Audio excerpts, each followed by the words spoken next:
And we are live. Hello, everybody. This is Peter Palmiotti of Human Art Studio, and this is Studio Synergy, episode 60. Oh my God. And today we have Gaz Gretsky. Hey, Gaz. Hello, it's me, Gaz Gretsky, otherwise known as Gazbot, on most places on the internet and sometimes in your living room. You want to mention a couple of ways people can find your work? Sure. I mean, I'm Gazbot almost everywhere. I'm on Twitch, I'm on YouTube, Twitter, Facebook. You look up Gazbot Art, something like that, and you'll find me most places. And I have an Etsy store, of course, for print, and I have my own comic, and but all of that you could find usually by looking up some combination of Gazbot or Gazbot Art. Excellent. And we also have Jonboy Meyers. Hey, Jonboy. What's up, guys? How's it going?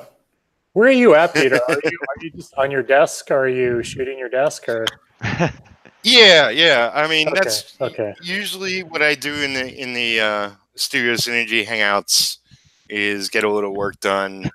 My internet isn't the greatest, so if the picture is coming out a little pixelated, that's I gotcha. Because yeah. I gotcha. No worries. That looks good. Is this your creator realm thing that you're working on? Yeah, this is retro. Okay, so, cool. Right on. Looks good. Yeah. The penciler is Richard Fuchsia. Okay. Old friend of mine. Actually, he's sort of shifting his art career, so he's not going to be doing comics. So I'll be taking over the art duties with the second issue. Oh, wow. But so penciling, inking, and writing. Good for you. You're right on there. Yeah. Should go much faster. It should. That's cool. One issue a year. That's about my rate. So you should think about switching it up to digital, just for sake of like speed. I notice when I work digitally, I'm definitely a lot faster. I like working traditional because I like having original art to sell, but digital, I move definitely a lot faster. And especially like I'm working on Creator on myself, and I'm doing all my layouts digitally just because it's a lot easier to do. I'm still debating if I want to do 100% digital or if I just want to go traditional with the pages, but definitely my layouts all digital. A lot of times people will do digital for layouts or even pencils and then do the inks traditionally. So they do most of the work digital and then have to sell the product at the end, like you're saying. Right. Yeah. So I don't know if that's something you considered, Peter. I don't know. I know as a former inker or still inker, it might be. It's kind of hard to let that go. Heresy. So. Yeah. Yeah, I mean, you know me from way back, and I am still inking traditionally for people, and that's I mean, what I plan is to do a whole bunch of books, and I have a lot of friends of mine who want to pencil books, so I'll be inking their work. I just love inking traditionally. Cool. Yes, it takes a little longer, but if I can get up to my brother's speed, man, he was inking 7 pages a day at one time. Yeah, but he writes now, so he kind of phased that out, right? He gave up the inking. Yeah, he might do a iPad doodle once in a while. Right. Well, I mean, there's that fine line between art versus commerce, and I think when you're transitioning from artist or inker to creator, there are things that like the idea is to put stuff out within a certain time period, and there's certain things you're gonna have to like art versus commerce you're gonna have to let go of, and like I'm in the same boat where it's like, hey, do I just want to do this completely traditional or do I want to do this digital? Where's the medium line in that? Because in the end it's about speed, and it's still publishing, because you definitely want to get things in the can before you solicit, I think, your previews. You definitely want to get things in the can. Oh, see, there you go. It looks nice.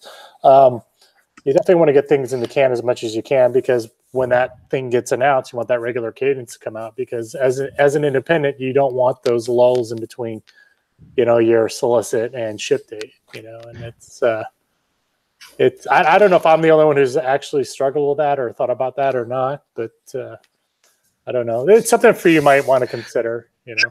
I mean, yeah, I mean, go ahead, Peter. Go ahead. There, you know, it's been suggested by more than a dozen people. Right. And you know, let me ask you this. What are you using for digital? I use a little bit of Photoshop, but mostly Clip Paint Studio that has the better brushes. No, but I mean, what kind of machine you're working with? I use a Mac. So formerly PC, but Mac. I spent like all this money on a PC and it crapped out on me in like 2 or 3 years. So I was like, forget it. So that was so I went all Mac. All right. I was like, okay. So well, I'm PC, so I wouldn't know what the hell to do with a Mac. You know, it's the same. It's like 2 or 3 keys are different, but you know, Pete, like you're an old school guy like myself, so I would say everything's a little bit backwards when you're working from switching to PC to Mac, and you got to give yourself some time. The buttons are different, setups are different. When you put on Photoshop, you have to buy new programs and all this stuff. But once you start learning it, you give yourself a full month. Be patient with yourself. The things you can do in that, it's definitely a lot more stable working in on a Mac than a PC. I don't have any crashes anymore. I don't lose anything. Which was a big deal with me because I used to have a lot of freeze ups. The level of the size of the files I was working on, sometimes I work like 600 DPI to 800 DPI, depending on what the client wants that job for. So, you know, it's something to consider. And I know sometimes finances are always like Macs aren't cheap, but you can always do a, you know, GoFundMe or something like that, or you can pony up art or do something, you know, to raise funds for that. Like, I think in this day and age, there's so many ways for artists to monetize on what they're doing. And if they need equipment, then to say, hey, look, I'm putting X, Y, Z or X, Y to get Z. Can you guys help me out? There's always a good community of people who would always help out. I know for one, I would, but you know, not to say I want to speak for everybody, but I'm just saying. So please do. So, but I think it's something like if you get layouts that are like that, working like digitally, dude, you could fly, you could change your brushes. Like a lot of the stuff that it's being done now in digital, if you did that same cross hatching or ink washes and effects, it would take you forever to do that traditionally. But doing that digitally, it's a lot faster because you have a brush for that. You have a program or filter for that. It's a little bit easier. It kind of speeds you up where it still reads high quality, but the amount of time that it takes for you to do it is not as much. The thing is, you already have that skill set. So someone like yourself, once you start learning those tools and those brushes, I imagine you'd fly pretty fast on that. But it's a question of whether you want to do it or not, though. I'll play devil's advocate, though, not to say anything you're saying is incorrect, but as someone who, you know, does digital a lot, there's the danger of getting slower because you sort of have an unlimited redos, and you don't have to worry about whiting something out. You could just like undo it 15 times until you get the line you like. And you could also zoom in past the point where the human eye could see. So you have to be careful. Even though it is a faster tool, I agree. A lot of people, myself included, have fallen prey to the ability to undo and zoom in, where it actually makes you take longer if you're not careful. Well, I think that's a caveat, but the idea though is that if you can use a filter or a specialized brush that you make does actually speed you up. And the thing about it is when you're working publishing, at the end of the day, hitting your deadline and making things read high value, you know, is always that's the crux of working in publishing, is being able to deliver.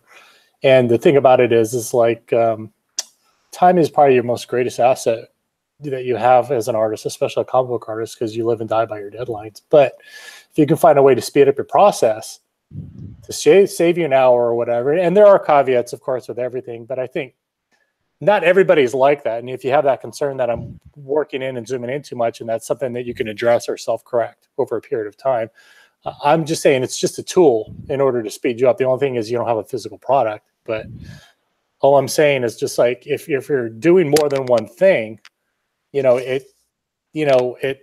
you're all these things are fighting for your time. You know what I mean? And it's like, okay, well, you know, if you're writing drawing and inking, like, in order for a book to come out, how long is that physically going to take you? So it's like, okay, well, what can I do to speed up that process? And are there things that I can sacrifice in order to make that happen? Because the thing about it is it's always great to hire people to do it, but sometimes, budgets aren't always there. And the more things you can do, that's more money for you later on. So there are both good and bad with it. But I think it depends what you want it to do for yourself. You know what I mean? I think that's what you have to ask yourself is like, okay, well, what's important to me? Because for me, writing and drawing my own book, and I'm debating on coloring or not, is like, I have a life. I have a wife. There's things I like to do. I like to go to the gym. I like to do things. And it's like, if I'm doing all these jobs and tasks, how long is that physically going to take me? And it's like, I don't want it to take me, 3 months to do one issue. It's not a financially attainable goal. You know what I mean? So what I'm saying is, you have to assess what you're trying to do and what your process is, and is there a way to streamline your process to where you can meet your financial goals per month? You know what I mean? Does that make sense? Or like, right? Yeah. No, totally. So, yeah, I mean, I don't disagree with you. So, I could definitely be making more money. Well, yeah, so, I mean, we all can. It's just like, like if you switched and did this, would that free you up to do more stuff? You know what I mean? Like if you ink this stuff digitally, and instead of doing 2 pages a day traditional, and you can do 5 pages a day digital, like, you know what I mean? There's something to that. You know what I mean, Peter? Especially if you're working freelance for, say, Marvel or DC. There is a boon to that, and you have to kind of weigh that. Like, oh shit, I can make. You know what? Instead of making, $240 a day, I'm making $600 a day now because I can do more. Like, that's great, because then if you finish everything, like, okay, well, cool. It took me a week to, ink, 22 pages. Great. My stuff is done for the month. Now I have this free time to do X, Y, Z now. You know what I mean? So that's all I'm saying is like, you always have to like kind of reassess these decisions that you make. And for me, I fought digital for a long time, and I just kind of like, okay, well, maybe it's time to start making that transition. And I'm glad I did, because I still do all my layouts and all my thumbnails like digital, and then I still try to pencil when I can traditional. But if there's a deadline that just doesn't, facilitate that, I'm like, okay, well, I guess I'm going digital for it. Here we go. So, yeah. It's funny, like years ago when we talked on the phone, and just like, we worked on a project years ago. Yes, we did. Coil. No, it didn't. It's Coil. No, that actually, no, it didn't go anywhere. It's not that it didn't go anywhere. What happened was I've been working on this project with a guy named Pat Carlucci, and there was a guy named Rob Allen who actually wrote it. And then we all kind of pitched in on the plot. So Pat dropped out, so I talked to Rob like, hey, let's do this. So I think this is when I hired you to do the inks. We did the inks. And then Rob's like, I don't want to do this anymore, blah, blah, blah, which kind of shitty on his part a little bit, just because I'd already done the work and financial invested in hiring an inker and paying out of my own pocket. And I'm like, well, okay, let me just buy your story so we can still use this. And he didn't even want to do that. So it's like, okay, well, I was met with a situation where it's like, well, I can rewrite it myself. And you know what? You can't copyright a plot. So I can just kind of use the same plot, maybe tweak a couple things here, change a couple panels, and rewrite it myself, or just kind of move on. And for me, I don't know. I think you just come to a point where it's like, we had done this stuff, and you'd done a great job inking it, Peter. And it was just kind of like, well, keep doing this, or I just move on. I just thought, it's just probably best to move on. I learned a lot from this, and I learned that it's like, what? Number one thing I learned is just don't work with people you don't know that well, and work with people who are reliable and solid people, because, when you work with people who are kind of wishy-washy and things like that, like, especially when you're collaborating or you both own something, it's going to be a problem for you later. These are all these micro decisions that you learn and you see. It's like, okay, when you're dealing with people, like, oh, okay, if I work with this guy, this is what he's showing me. I don't think he's going to be a pretty good business partner. And I felt like if I invested so much time and energy into that project, I just thought, well, you know, it's just better to walk away from it, because later on, if this book is successful, he's going to come back and try to say he did this or he wanted that. And it's just like, you know what? You got to get in on this on the ground floor, and you got to invest in this like I invested in. If you're not going to do that, then you don't get the piece of this. So, you know, because if we'd done this, Peter, and we put it through, I think company was Samson Comics, I think, or something.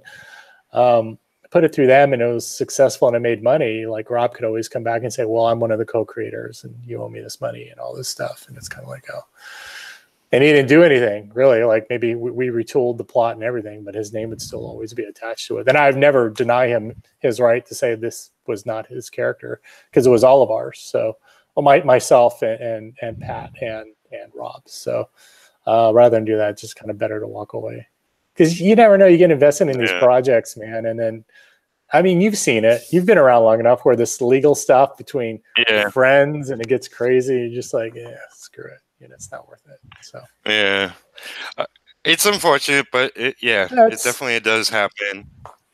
Yeah, I think the thing that when you're working with people, you learn a lot about the business and how working with people and how you need things to be. And I think when people show that side to them, you're like, yeah, you know, maybe they're not a good partner to work with, you know, and that's okay. You know, just say, hey, we'll still be friends, but you know, I can't work with you because you're totally unreliable. So, which is fine. You just move on.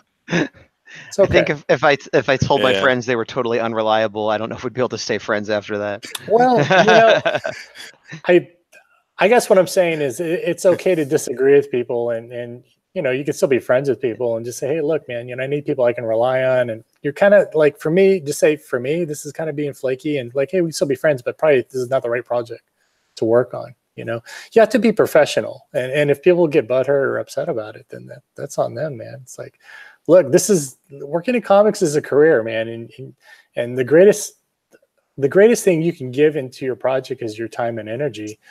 And if you're working really hard on this and people aren't pulling their weight, like, what does that tell you? You want people, you know what I'm saying? I don't disagree. I talk about this kind of stuff all the time. I feel like most people I know don't give enough. Like, okay. I mean, if you want a devil's advocate, that's cool. I'm like, well, okay. No, I'm just trying to comment on what you're talking about. Like, I don't disagree with your sentiment. And there are people that I wouldn't choose to work with. But I guess what I'm saying is I wouldn't necessarily go to them and say, hey, here's why I'm not working with you. You're unreliable in XYZ. If I wanted to maintain the friendship, I would just say, you know what? I don't think I want to team up at this time. And like, you know, kind of the sugar-coated version so that I could maintain a friendship and not work with them. I feel like most people, if you're too blunt, and maybe that's just your personality and you don't care, and that's totally fine. I think we're kind of derailing it. It's not about being blunt. It's just telling people like, hey, look, like this is a job. This is my career. This is what I do for a living. And you have to understand when you partner with people, you know, your partner's decisions also affect you financially. So you have to be aware of that. It's all these things that come into effect. And, you know, I think, you know, if you think you got to sugarcoat things, I mean, that's on you. That's totally cool. I think it's just, you can say things nice. And it's like, hey, look, man, like, you know, I don't get a good feeling about this, and these are my concerns, and you know, you can always talk about it. It's always up for discussion. If I think your friends and your business partners, I think they'd always be open to listen and discuss. And if they're not, then you know, you probably know that's probably not a good idea. I think we're saying the same thing. I might just know people that are more sensitive than you do. Yeah, that's cool. Yeah, sure. What I'm curious about is, you know, like artistically, what did you learn from that in your stage of your career back then? You know, because you've come such a long way. Well, I guess it was just nice for me, honestly, I was learning what it takes to work in comics, the hours that it takes and the dedication it takes to work on something. And for me, I finished an entire issue, and then you inked an entire issue. And you know what, for someone starting out, just the process of getting something done and finished, one issue is a really big deal for a beginning artist. So for me, that's what I learned is like, you know what, I shouldn't partner with these types of people. I need to do this more. This is what this takes. This is the level of dedication. It's kind of an indicator. It's like, okay, well, this is what it takes to be a comic artist right now at this level of my career, just starting out. And it's like, hey, am I willing and do I want to invest so much time and energy into this? And of course it was a yes, because I love doing it. And so it was an education in itself, but it's always good to, like, even when you're starting out, to just, regardless if you think your stuff sucks or it's any good, just finish it, just get it done. You know, it's so important to get work done and finished, because during that process, you'll learn a lot. You'll see what works for you. The more pages you do, the better you get. You know what I mean? You learn a lot. You're like, oh, you know what? I learned how to tell a story and how to block things out a lot better. I learned how to leave more room for panels and things like that. Like, there's a lot of things that I screwed up on that I know in your inks, you're like, okay, I saw what you're trying to do. Let me fix this for you, because this is not looking right. I'm like, okay, cool. But I mean, that's the thing. I think that the greatest thing you can do as an artist or a comic artist, especially starting out, is just get something done, man. You know, finish something and then go back and look at it, because there's that huge sense of accomplishment. Like, hey, I can do this. And then once it's done, then you're like, okay, this is what it takes to work in month out. And then that's a good indicator, like, hey, do I really want to work in comics? Yes or no? You know, and I think at even that young age, I kind of figured out, like, yeah, this is something I want to do. And I, like, how old was I when I like in my 20s when we were doing that? Or that was a long time ago, man. That was the 90s. I forget right? Yeah, it was definitely in the 90s. So. Might have been early 90s. I forget. Right. Because I was just, I was just working. I started 91. Right. And I took everything I could. It's like I met up with you at some point and worked on Coil. Right. I met up with Freddie Williams. Speaking of digital inking, yeah, Freddie's amazing. And ink some of his creations. I was just taking everything and anything. I worked at Valiant for a time, just inking backgrounds. I worked with other inkers just to make a living, essentially, just filling in blacks and doing backgrounds and stuff. Until I got some real work through, Marvel and DC. You just do what it takes. Yeah, I mean, you kind of like, you know what it means. It's like, especially when you got those bills to pay, you're like, okay, this is what I gotta do. This is what I need to do. And yeah, it was a huge education, man. Like, I'm so thankful, like, you agreed to ink that and do that project with me, even though it didn't go anywhere. And we're like, because you're like, oh, let's put it out. I'm like, dude, I can't. Like, there's like, there's all this baggage associated with it. And if I do, I'm just opening myself up to more trouble. If I do, I'm always going to be associated with that guy. And I really don't want to do that. It's not good for business. It's just not good for me, and I'm glad I didn't, because, like, I've seen other friends who got in the same problems, and they're still having issues, So, and these are major projects. So I'm not going to say which project, but it's like, hey, man, it happens. So, Most definitely. I just like working with you. I love it. You're really, really easy guy to work with. The work was really fun. Love your pencils. Thanks, man. And it's so great to see you. I've watched you develop over the years. It's funny. I ran into another old friend that I was probably talking to at the same time, but haven't talked to him in 25 years, which is Ed McGinnis. Oh, Ed's great. I love Ed, man. Yeah, Ed's awesome. Yeah, you should reach out to him. Like, hey, dude, like, what's up? Like, I saw him at a convention late last year, and it's like, man, I haven't seen you in 25 years. I can't believe it's been that long. And it's do you do a lot of shows still, or do either you guys do shows? Because it's a great way to reconnect with people, you know what I mean, and talk to the community and get plugged in. I haven't, it's like I moved out. I was originally living in Brooklyn, New York, and I moved out to Kentucky in 2006. Okay. So like my father passed away way back in '88. My mom passed away in 2006. Oh so man, I didn't know both that. me Sorry and about that. yeah, me and Jimmy both pretty much left New York after that. New York is expensive. Yes. And you know, been in Kentucky ever since. Been, you know, living in different places here and around. But yeah, it's like when I was in New York, it was easy to go to all the New York shows, even Philly, even, you know, there's plenty of conventions around. Being here, it's like I've been to shows, you know, nearby and whatnot. But I plan to probably next year. I was hoping it would be this year. I have like some potential big gigs coming my way, but sort of been waiting on them happening. So right now I'm just like, I'm just going to make comics and earn a living and do what I got to do. You know, I might try to make it out to San Diego. We'll see. How about you, Gaz? I know Gaz.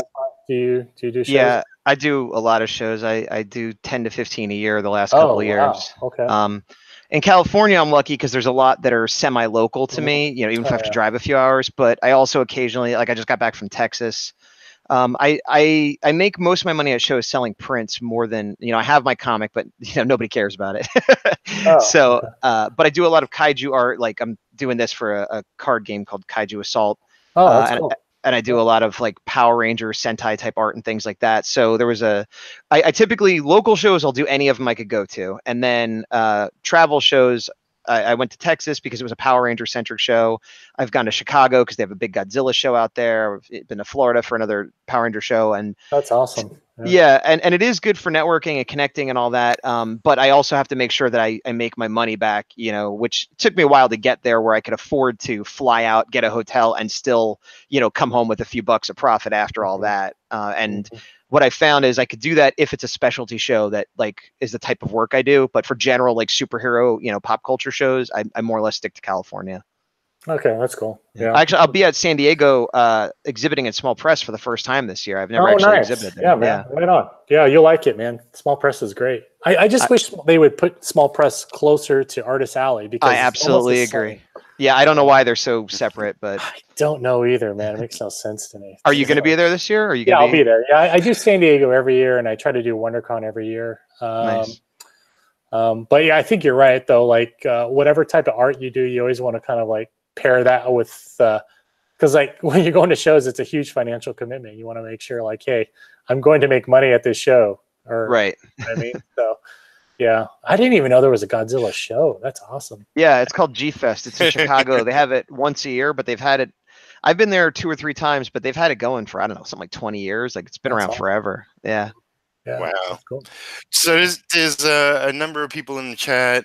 We have Arazuki, we have Mike Emirates, Abe Sabian. Everybody's saying hello. Hello, everybody. They said Arazuki said, I think Jonboy's going to buy Peter Mac. I wish I could, man. I wish I could. I've got free backs for everyone. Yeah. I wish. Yeah. We got Ronnie in there. Mike says, I also take much longer working digital. Try to find limits to put on myself to make it go quicker. Yeah, digital has so many fun tools. You can lose yourself in time trying to learn it. So Mike has 2 questions. Let's see. Jonboy talked about figuring out what it takes to work in comics, and that once he had a big aha moment and decided he should do it. Is that a question?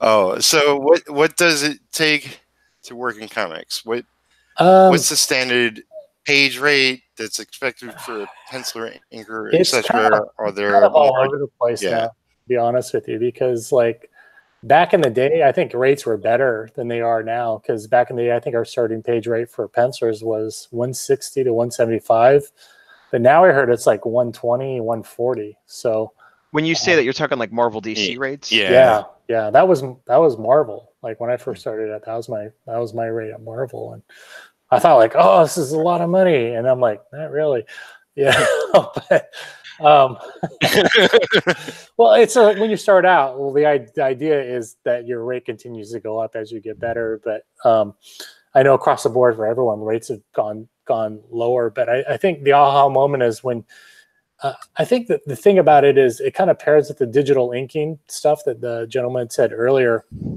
or gentle person. I don't know who made the comment, but like you have to devise this. It's all about like if you want to work in regular comics, that's month in, month out. You have to come up with a style that reads high value, that is easily replicatable for yourself. That's even with the way you ink and the filters and the things that you use.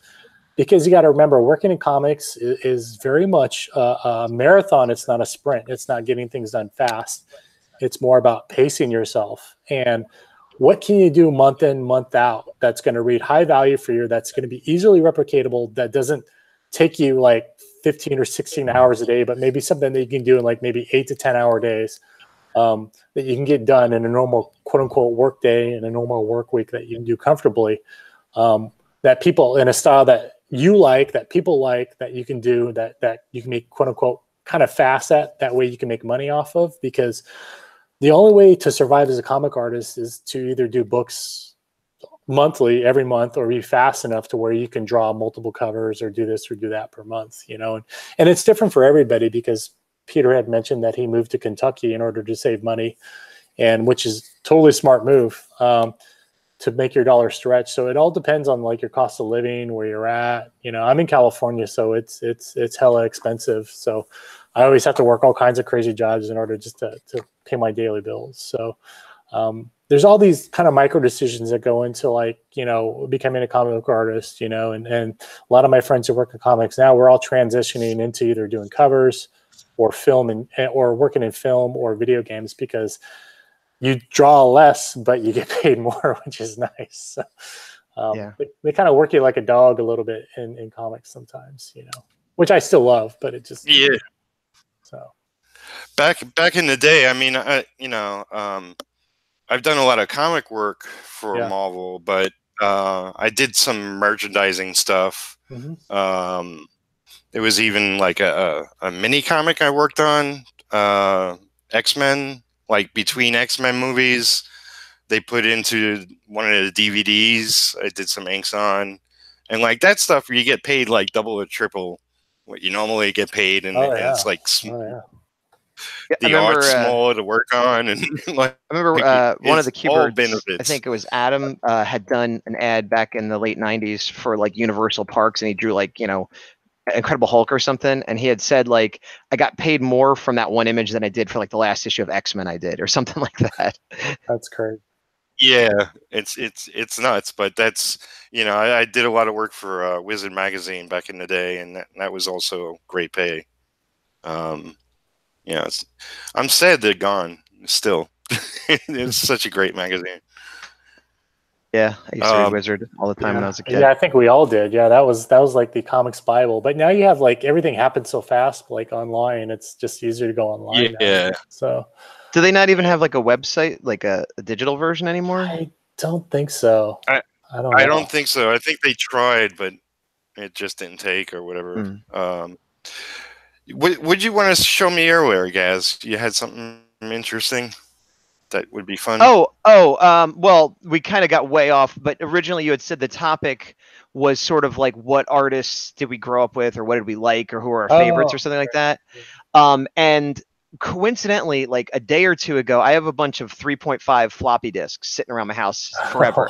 That's old school, yeah. Right. And so my wife and I got like an adapter for your computer so that you could read them. And half of them were garbage. They didn't work anymore. But some of them I was able to pull some stuff off of, including an old text file, which I think is from like 1995, which would have put me about like 18. And it just so happens that talking about Wizard magazine, I basically did my own Wizard magazine, like my top 10 favorite artists, my top 10 favorite writers, my top 5 painters, all that kind of stuff for like whatever month it was in 1995. And I was saying it's just crazy because like if I try to remember who my favorites were, I might be wrong. And this list is also like such a snapshot of that month in 1995. This is what I liked. And a lot, looking at it now, some of them I still do, and some of them I'm like, I don't even remember liking that person, like. But if you guys wanted to go over, I could throw some of these out there with the understanding that this is not my current favorites necessarily, but who were my favorites in 1995. Oh, sure. All right, so what the top artists, and I don't think I distinguished between inker or anything like that. I just had top 10 artists.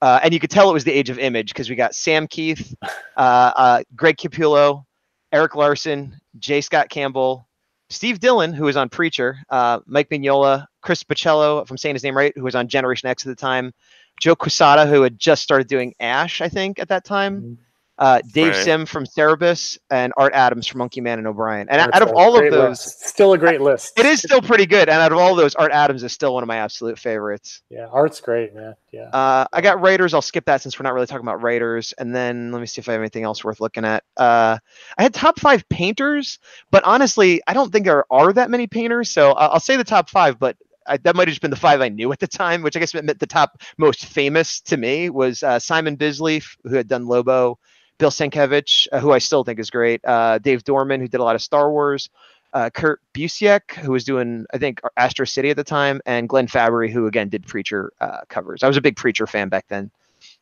Yeah, I think all great list still holds up, man. Yeah, it's not as bad as I thought it would be, to be honest. Oh, dude, it's excellent list. Yeah.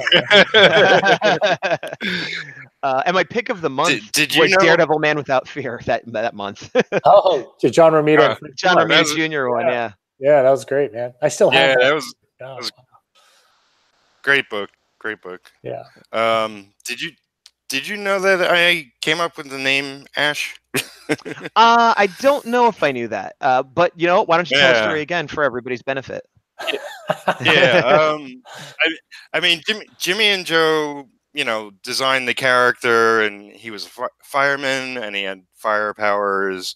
And he said, Jimmy called me one day and said, me and Joe, we can't think of a good name for this hero. He just told me, the essentials of him. Mm-hmm. And I was like, how about Ash? He's like, well, we thought about Ash, and I don't know. And it's like, you should call him Ash. And then he called me back later, and he's like, yeah, me and Joe discussed it, and we're going with Ash. I like how you. Go ahead. I'm sorry. Go ahead, Gaz. I was just saying, I like how you won the argument not by creative merit or arguing. You're just like, call him Ash. Do it. Do it. Do it. You still get a check every once in a while. Like, hey, thanks for that. You're like, oh, no. I got a big TV out of it. There you go. Oh, there you go. That's yeah. There you go. That's great. That's a good brother. That's good. Yeah. But yeah, it's pretty good, man. Wow, looks good. Both of you guys. Thanks. Thank you. So, who were your influences, Jonboy? Early in your career and now?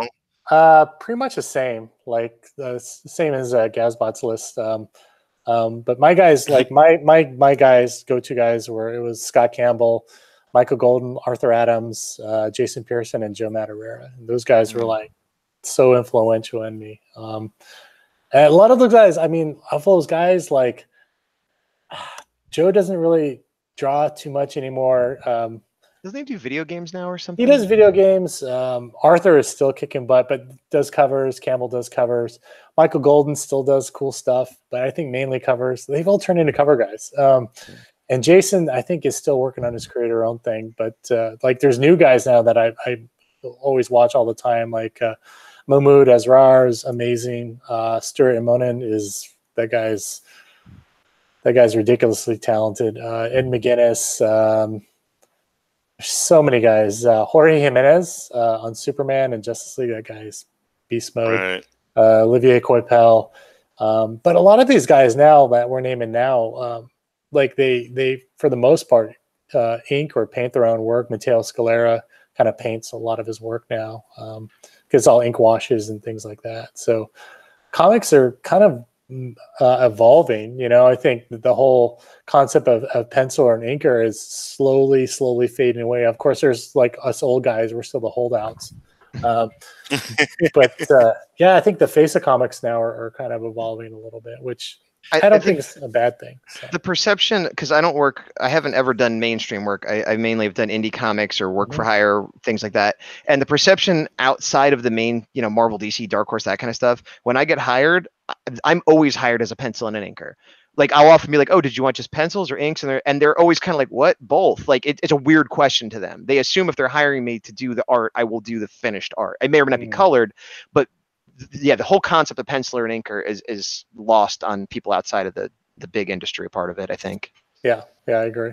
Yeah, I think usually most publishers when they approach you though, they're always like, nowadays, I think whatever's in the ether of the work that you're putting out, like, hey, how much just for your page, right? And they just assume it's going to be pencil and inks now. Because like someone like Mateo does these amazing ink washes, and I think that's the thing now, and everyone's kind of jumping on that wagon, which is not a bad thing. I'm just like, for me, I'm just like, I'll do ink washes digitally, man, because there's no way I want to do it traditional.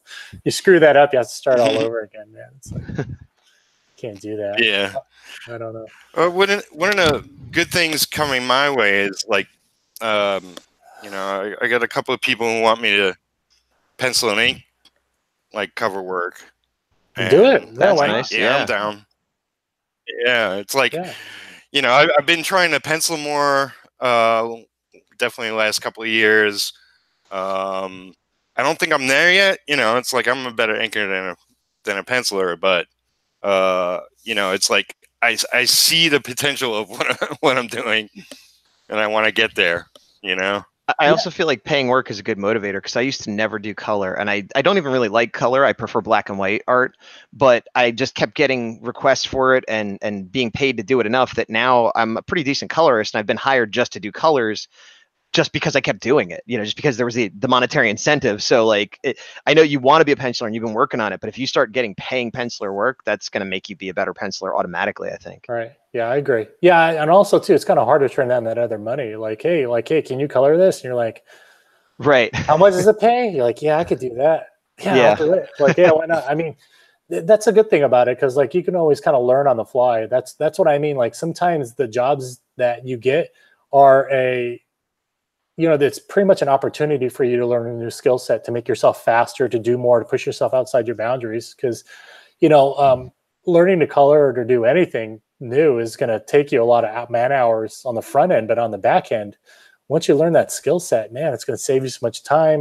You know what I mean? You have to invest time to learn it, but what you're going to get back out of it is going to be like probably tenfold, because that's more money for you and your wife. Life gets easier. You know what I mean?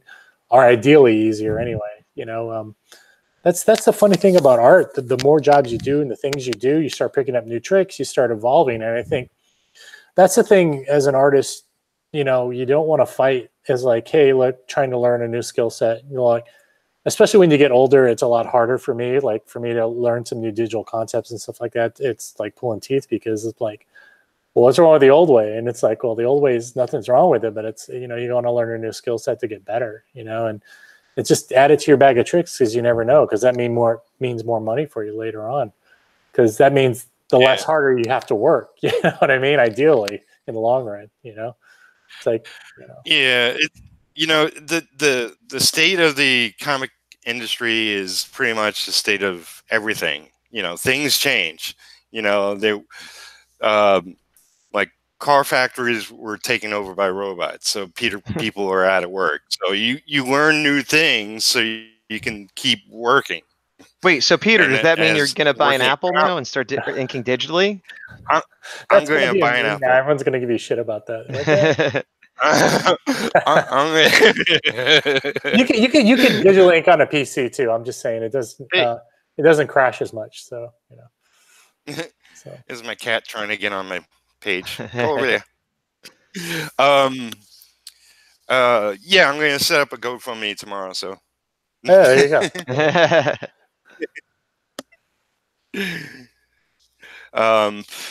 So let's see. I'm gonna look in chat.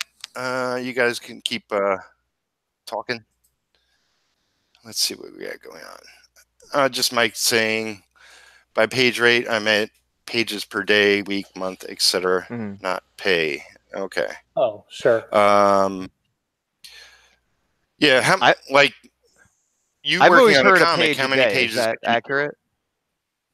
Yeah, I think it's different for everybody. Usually, like the average, to be honest with you, like you guys are right, is a page a day.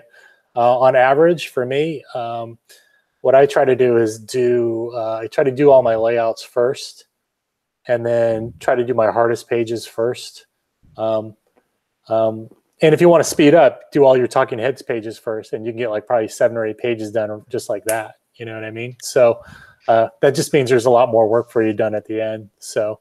But the idea to be able to, like, for me, I can pencil and digitally ink a page a day. So that's 1 complete page per day. Now, is that average speed, you think, or do you think you're a little faster than average? It depends, because like nowadays, comics are very revision heavy because you're working on brands now. They don't treat it as a regular comic. So usually you'll get for every 7 pages I turn in, I know the 3 pages I'm probably gonna have to do a patch or redraw or redo something in it, because that's just the nature of things now. So, but on average, yeah, about a page a day for pencil and ink, which I think is good for me. But sometimes with the revisions and stuff like that, like, you know, I'll be well into the next issue and I'll get like 8 pages I have to do revisions on. So, dude, I got to work on issue 2. I thought this was done already. It's like, do they compensate you for the revisions, or is that part of the initial page rate? No, that's part of your page rate, which is kind of sad. So yeah, I mean, if you made an artistic mistake, that's one thing. But if they're just like, oh, we have a corporate decision, and then you have to pay for it with your time, that doesn't seem fair. It doesn't, but that's kind of goes hand in hand. That's part of like the joy of working on a brand, because brands, when things transition into brands, it's kind of like Star Wars is a brand. So, you know, the characters have to look a certain way. You know, this is something Luke would do, or this doesn't look like Luke. And I think Batman kind of falls in that category too. Like Batman has to look a certain way. I don't think we're never going to see a regular series of Batman looking super cartoony. You know what I mean? It's just not going to happen, you know? Right. It's just because that is part of the brand. That's what they associate with the IP. So, you know, if people on high, like, say, hey, well, I mean, like, you know, Peter, your brother, you know, works over at DC and works at Marvel, and he knows that, you know, he's going to have to do X amount of rewrites because it doesn't fall within the brand for that character. It's like, okay, well, this is something we feel like Batman wouldn't do. He's just like, oh, yeah, okay, you know. He's worked on a couple of video games. He said that was most painful experience, because you're dealing with like he specifically worked on I think it was DC Universe. Okay. And he dealt with DC, he dealt with the games people, and everybody had a back and forth. Yeah. Like, no, it should be this way. No, it should be that way. And rewrites. Now think if you're the artist on that, if you've already drawn it. It's like, oh my God, oh. So in the chat, Mike Emirates is saying, is that what's expected in terms of how fast, or could you break in at a page every 2 to 3 days? You know, it's kind of weird because like it depends on what the project is. Because like if you're upfront with your editor, like, hey, if you like what I do, it takes me 2 days to do a page, and you should be upfront with your editor, like, this is how long it takes me. So like, okay, cool. What we'll do is we'll get you with another artist, and you guys can rotate issues. And that's probably how they would solve that. I think it doesn't matter what your pace is, as long as you're upfront about what your pace is with an editor. So then they can work out a reasonable production schedule. Whatever they work out, then you're on the hook for. So you got to find a way to do it. If you say it takes you 2 pages to do a day, well, to do a page a day, then guess what? You have to make that happen. Hook or by crook, you got to find a way to do that. So, but usually if you're upfront with your editor, they're pretty chill about it, man. You know, they'll find a way if they really want to work with you to make that work. But because they may try to talk you into it, like, no, can you do a page? Come on, buddy, can you do this? And just say, look, man, like, I'll be honest with you. I don't want to leave the team in a lurch. Like, this is what it takes for me in order to do it. Just say, the more I do, hopefully I'll get faster, you know, ideally. Just say, oh, look, I'm just starting out. I think honesty is the best policy, you know, because the industry is built on relationships, you know, and your name is everything. So you don't want to ruin your good name by saying you're going to deliver something, then you don't, you know, that's not good. So I think it's always better to be upfront with people about what you can do and what, you know, and if they really want to work with you, they'll find a way to make it work, you know? Would you, I have obviously way less experience in the comics industry than you do, but I've been a professional illustrator artist for, 10 plus years. You know how it is with revisions. Well, I was just going to, but regarding deadline, I kind of have a line that I say where, I have friends, artists who are way better than me that can't get as much work as me because they can't hit a deadline. And so in some ways, while you want to do good work, I kind of always feel like the most important thing is hitting your deadlines, even more than the quality of the work sometimes. I agree. But I would preface that by saying, though, that if you're just starting out and you're comfortable with a page every 2 days, then that's what you should tell your editor. Because then if you over-deliver that makes you look like a superstar. Right. But if you under-deliver that, it makes you look totally horrible. But yeah, you're totally right on that. Like, getting your work done is number one, and number two is, how good does it look? It's like number two or number three, but number one is hitting your deadline. Absolutely, totally right. Yes. Yeah. Cool. Yeah, it's been my experience that if the editor knows what you're capable of, they'll give you the right assignment. That if they like your work and they like you, they'll hire you and just put you on something that's not a super rush or something that has a couple of months breathing room. Right. Yeah. Right. Yeah. You just don't want to make your team look bad. If you told an editor one thing and he's on the hook for that now, you got to remember they go into these meetings and these dailies or weeklies and they say, hey, what have you got from this guy? And if you're under delivering like that, and he hired you, it's kind of his butt on the hook too. So you want to make sure that you're open and honest as much as you can be, and that you try to deliver what you say you'll deliver, and I think, but there's also things too, you always want to try to talk to your writer too, because, and talk to your writer, and hopefully your writer plays up to your strengths as an artist. Sometimes, if you're not good at drawing cars and your writer's like, hey, I've got this whole 10-page car sequence. You're like, okay, can we figure out a way where I can do this to where it doesn't kill me? Because to say I'm not good at drawing cars, that's where you break out SketchUp and just say, okay, help me out, SketchUp. Let me ask you, because this has been kind of a contentious thing lately. When it comes to tracing things like cars, I'm of the opinion that if you're under a deadline and you got to do a 15 car pileup and you find a great photo reference and you kind of half trace it, that while that's not the most artistically impressive thing to do, that's what you got to do sometimes, and it's fine. But some people would be like, no, that's cheating, you're a horrible person, so as someone who deals with these deadlines and maybe gets asked to draw stuff that you can't ask the writer to change, do you sometimes trace, or do you think that's like a cardinal sin of art, or what's your take on that? I think even the old masters traced. Right. Like they would make these old school light boxes and shadow trace and things like that. Like Leonardo da Vinci, Michelangelo would actually trace drawings and work over drawings from their old masters. They would actually sit there and paint the exact same thing the exact same way. So copying is a form of learning.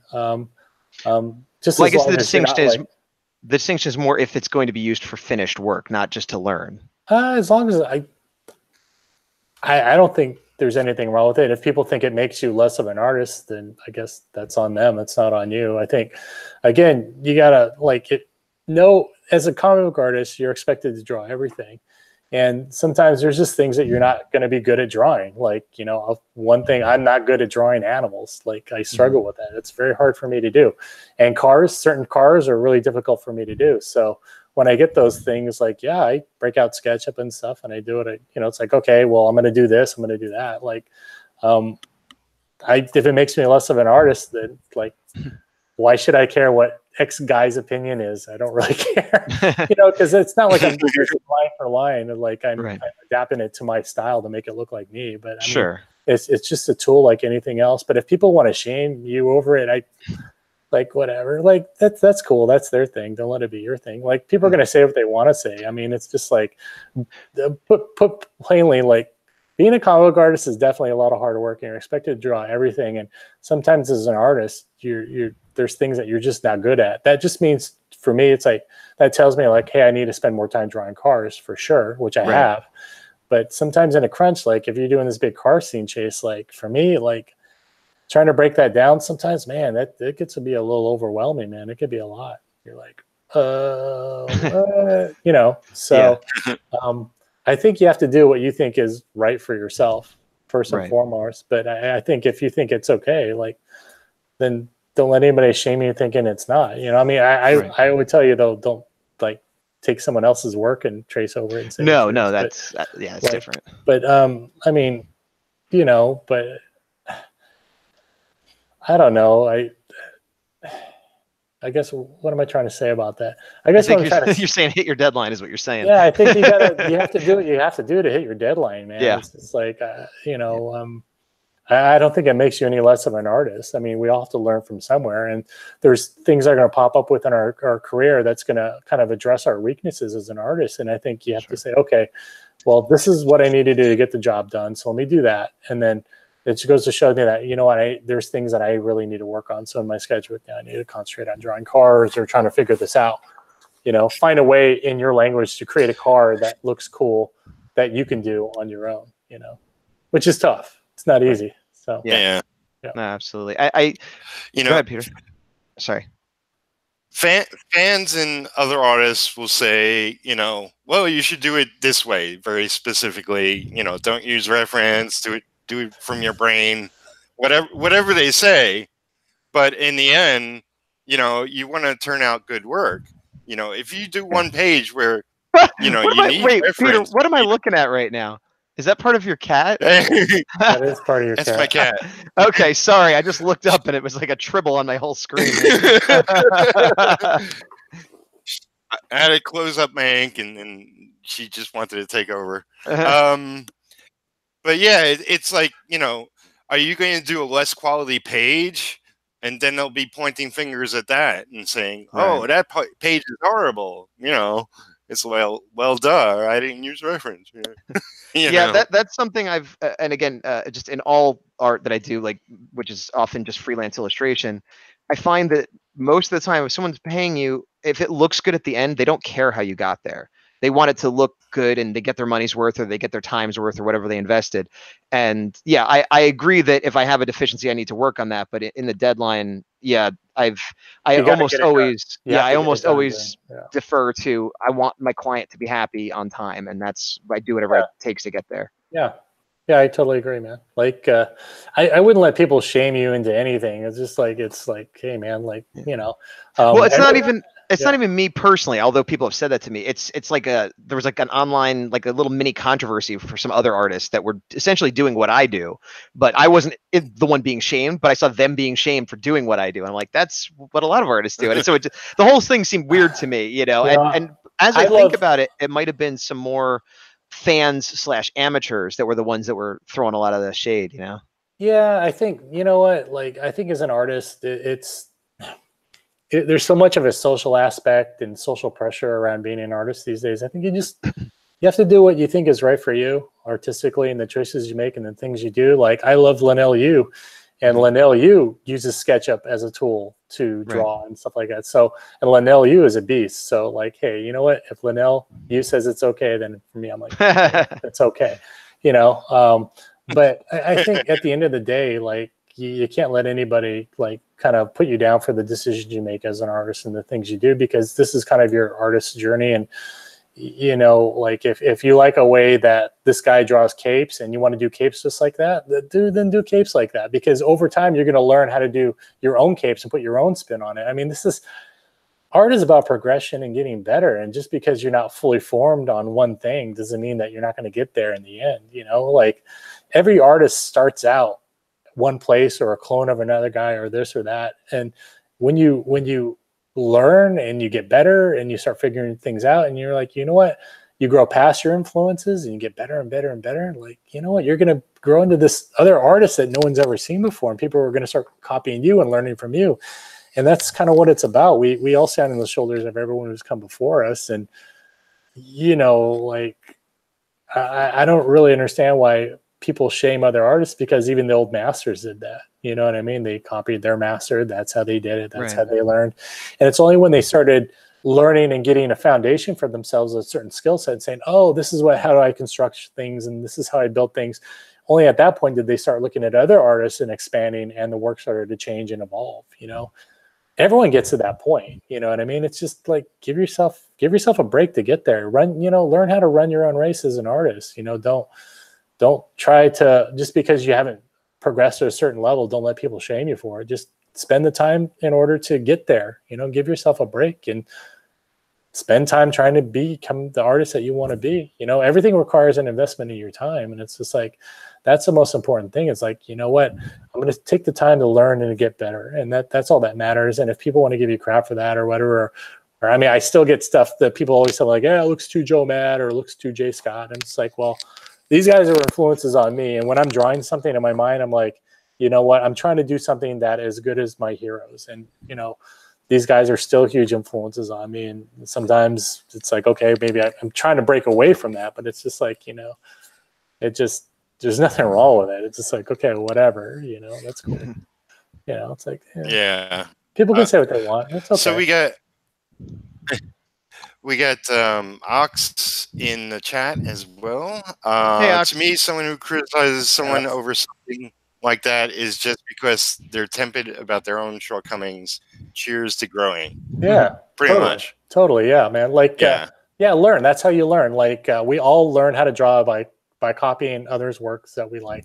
Sitting down and saying, "Oh, I really like how this guy drew this face. I want to draw one just like it because it's so awesome." And that's how it starts. I think that's how everybody started out. You know what I mean? So, and I don't think that process stops, because as an artist, you get inspired by other artists, and you're looking at their work like, shit, how did that guy paint that? And you try to paint just like that because you're learning, you're researching, like, what brush did he use? How does he use in this? How's he blending color?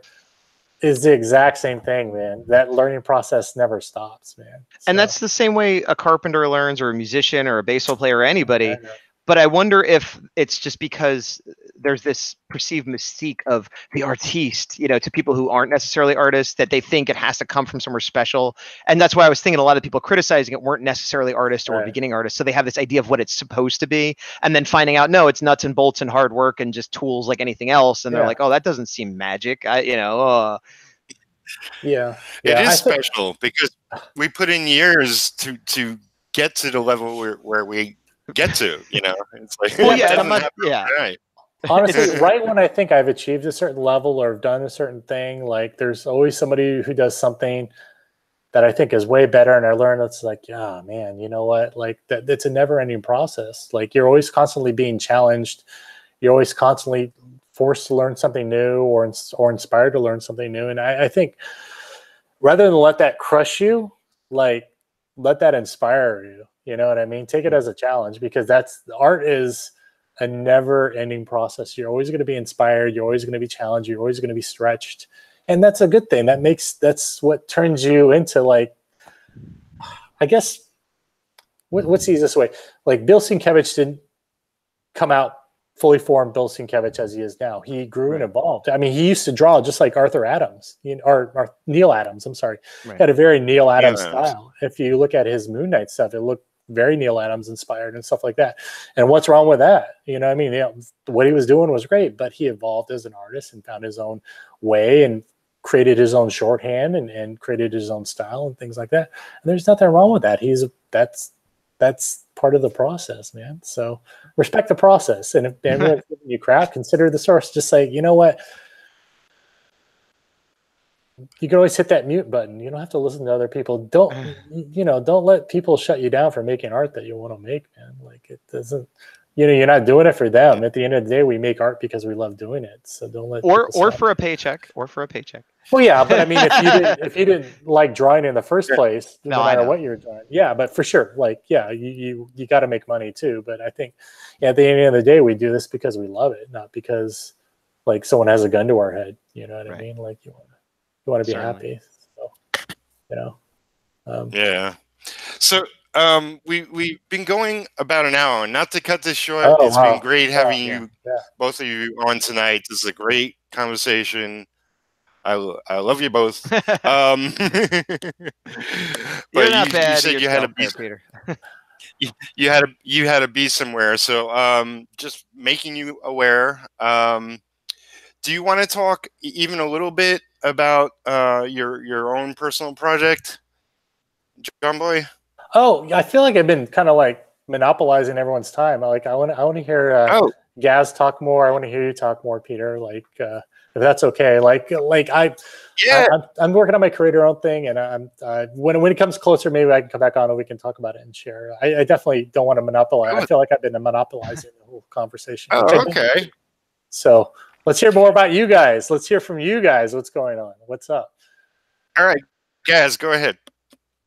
It's your show. Okay. Well, welcome to the Gazbot show. I've been I guess. Well, I'm working on this card right now, but that's somebody else's project, so I'm not really looking to promote that personally. The two things I'm working on that I guess I would want to promote and talk about is I'm a member of a group called the 100s, as is Peter, and as are many of the people in the chat. And one of the things we did as a group, I say we, although I wasn't the editor or anything. I'm just part of the group. They put out an anthology about a year or two ago called Life in Space. And I had a pinup in it, and that was a big success. They did it on Kickstarter, and I forget how many artists, something like 20 artists did their stories. And so that went well. And so in the next day or two, there's a deadline. They're doing a second anthology, and this one I do have a 4-page story in it. It's called Werewolves and Unicorns and Other Mythical Creatures.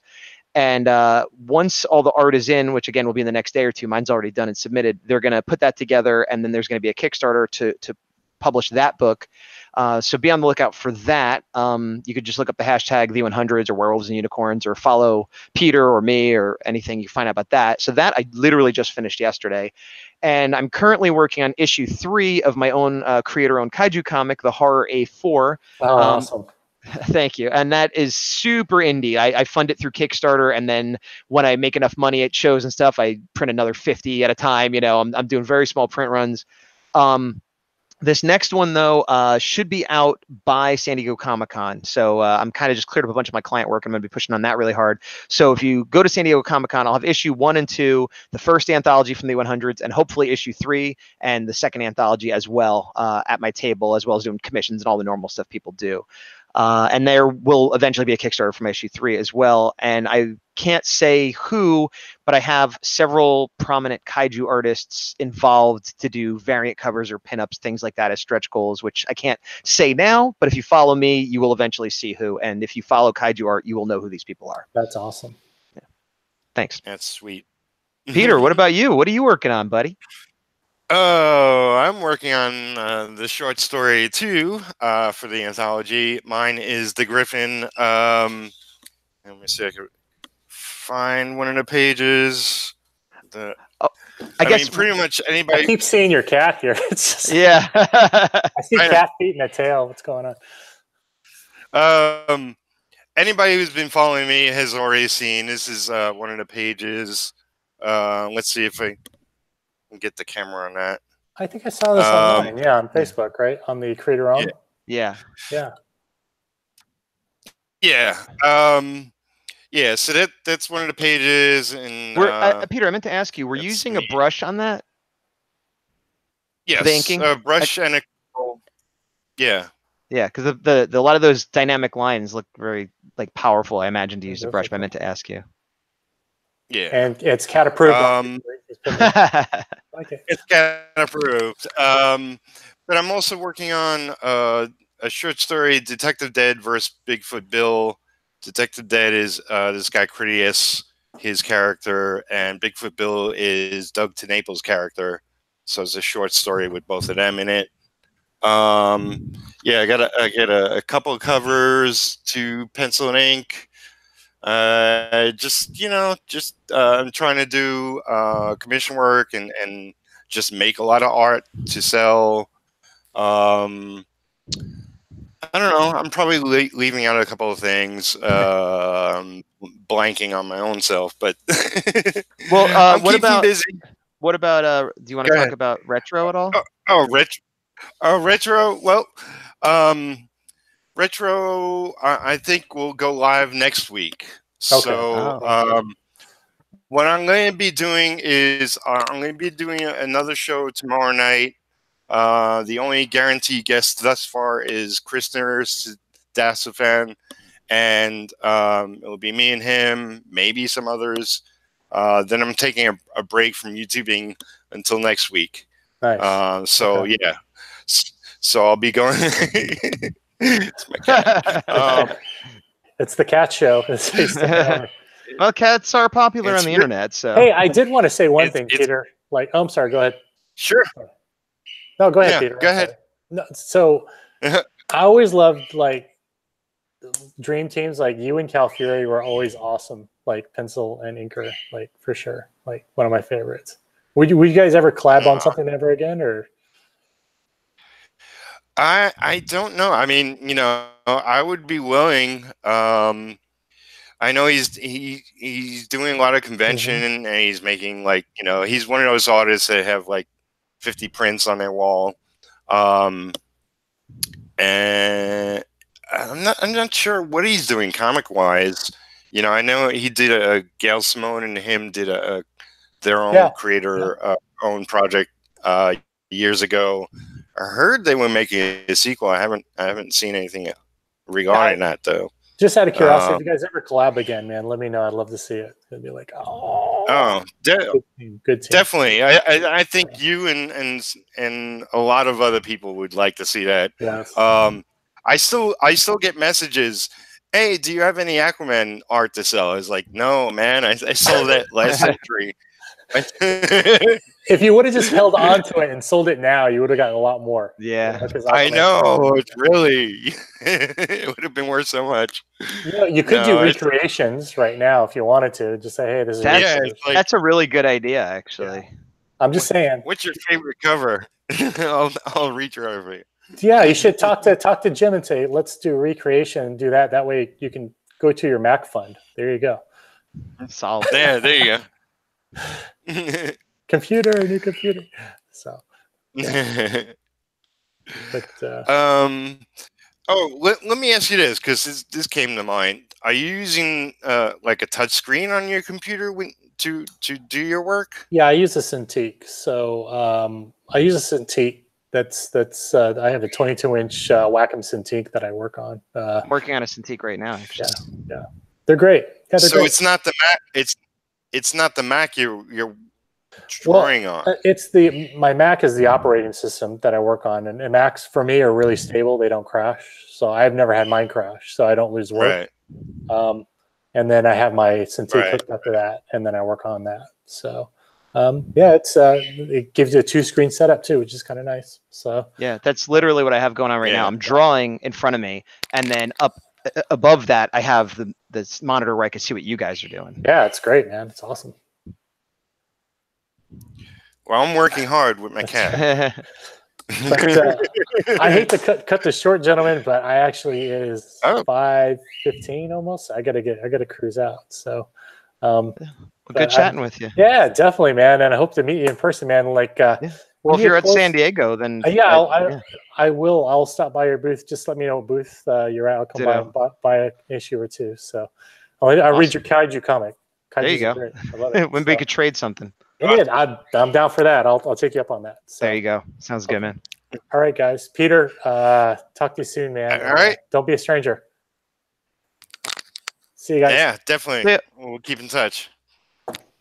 You can see a lot of Jonboy's work. Jonboy Meyers. He's on Facebook. He's on Instagram. If you go to jonboymeyers.com, you can go check out his work. Gaz, your Gazbot everywhere across the internet. Pretty much, yeah. So thank you everybody who showed up in chat. Thank you everybody. Now it's my turn I'll see you again tomorrow night. See you later. Thanks, everybody. Thanks for having me, Peter. Take care.